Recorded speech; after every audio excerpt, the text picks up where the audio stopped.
are there any common misconceptions that you guys have run into?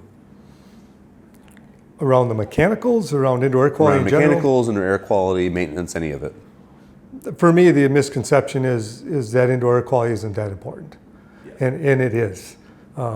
Get yourself in a nice, clean, fresh, ventilated, well-maintained building after you've been in a different building, and the difference is dramatic. Yeah, one I run into is, historically we've called it fresh air when you bring in outside air, but for better or for worse, outside air is not always fresh air, and Jeff kind of alluded to that with the wildfires.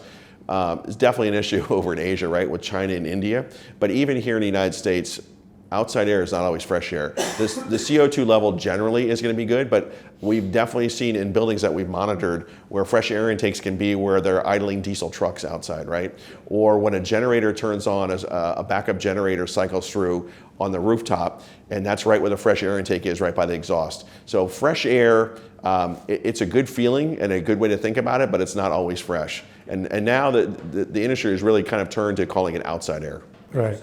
Yeah, now that you say that, it's similar to what Todd mentioned. We've seen hospital environments with helicopter pads and helicopter fumes being pulled in through their louvers, right? Plant discharge, crop field dust and debris, crop sprays, all these things are just things to consider while you're manipulating your system.